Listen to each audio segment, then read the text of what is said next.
All right. Whenever you're ready.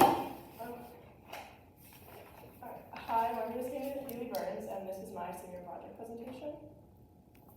So for my senior project, my essential question was, what are the steps needed in order to foster a dog through a dog rescue and create a video to display the benefits of fostering?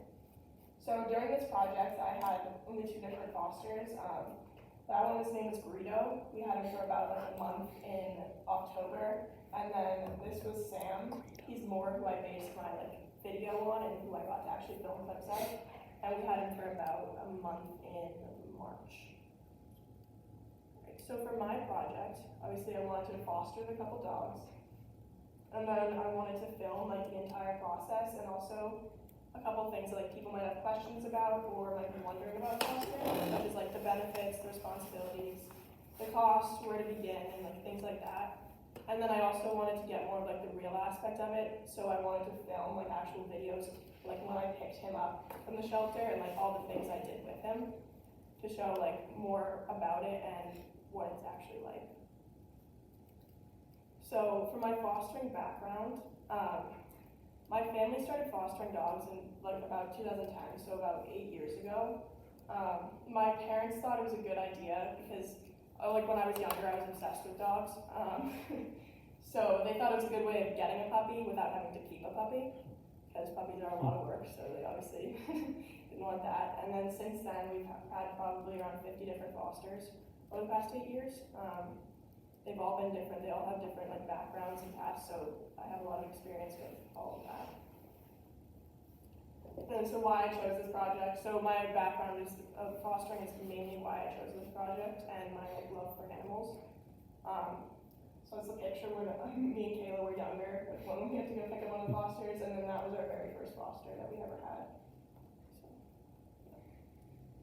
So what I hope to achieve through my project, I hope to achieve a better understanding of fostering, anything I didn't know, I wanted to do research on, and then I wanted other people to get a better understanding of it and what it's actually like. And then I wanted more dogs to get adopted and saved, because the more people that want to foster and actually fill out the application, obviously the more dogs that they can save and stuff.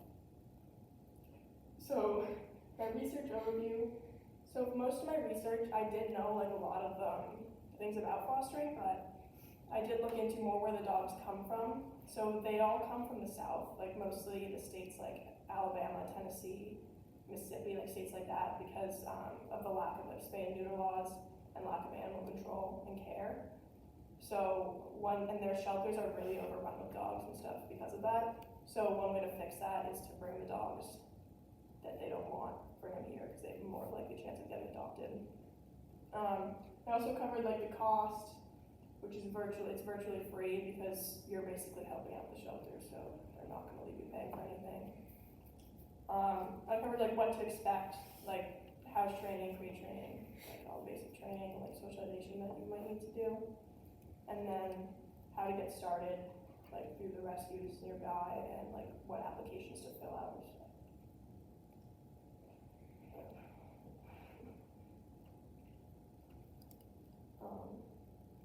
I'm just going to show the part with when I actually have the foster. Sure. Wow.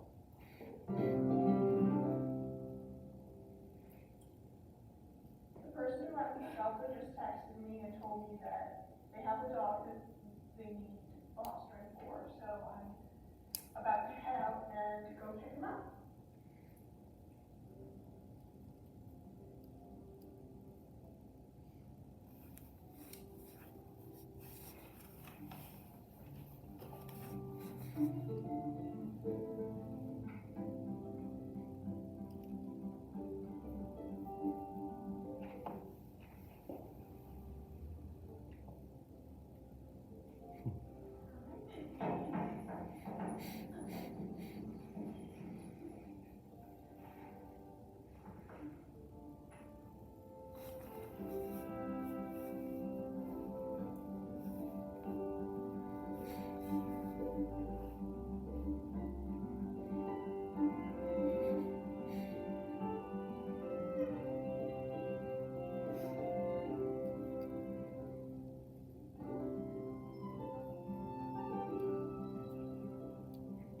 Oh, that's great.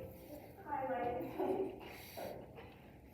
So, okay, so Forever Home Rescue is the rescue that we have been working through for all 8 years. So the way they work is they bring the dogs up on like a big truck, and they get here on Saturday, and then they have to quarantine for 2 days, and then on Monday they have what they call like an open house. So people can come in and look at the dogs that are here and all the different and they can play with them and see if they might be the right fit for their family. And they have like a small description on them, and that's also where fosters come in, because if the dogs don't get adopted during that like small amount of time, they don't want to leave them at the shelter all week up until the next Monday. It's just better if they go home to families. So about the shelter. So why fostering is important? So it reduces overcrowding in the shelters in the south, and both here gets them out of the shelter. It opens up more space for more to be taken in and saved. It also gives them a chance to get prepared for adoption, as when most of the dogs come here, they're normally really skittish and scared. So it's a chance for them to like open up a little bit, and since most of them have never lived in a house, it makes the adjustment from like when they actually go into their forever home a lot easier and more comfortable. We can also learn more about their personality.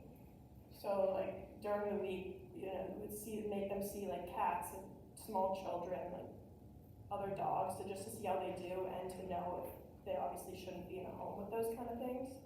And then just behavioral and socialization things. So this was Greedo again. I brought him to work with me to the doggy daycare.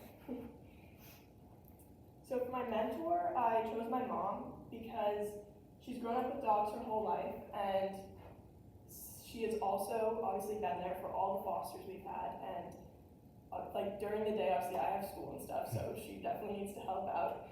And so she knows all the ins and outs of fostering, and she's really good at getting like into contact with the shelter. She was really helpful for that because she has all their like numbers and everything. So she was a really helpful mentor. So what my project looks like now. So I posted my video on YouTube, and then I also posted it on the Mills Public Forum because I thought it was like a good way to get like the community, because I use a shelter nearby. So I thought that people might be more likely to like reach out and actually look into the shelter if it was somewhere close by. So yeah, I posted a little bit on there. And then, so my successes were, obviously I found those 2 dogs, a wonderful family that they've thrived in. I produced and published the video, and then I got to like actually film the actual foster in the shelter and stuff, which I thought was a cool touch. And then I got better knowledge on all the steps that actually go into fostering, everything like that. So for my obstacles, definitely getting a foster puppy was actually really difficult. During like close to the holidays and stuff, they just really, the demand here was a lot more, and they just really didn't have any fosters. So when I actually got Sam in March, I was really happy because I actually had a dog to film, and I was a little worried that I wasn't gonna have one. So that was probably my only obstacle and the only thing that really actually freaked me out. So for thank yous, I want to say thank you to Sammy Burns, my mom, for helping me out with the fosters, and then to Forever Home Rescue for letting me film a little bit inside their shelter, and obviously for the fosters that we got.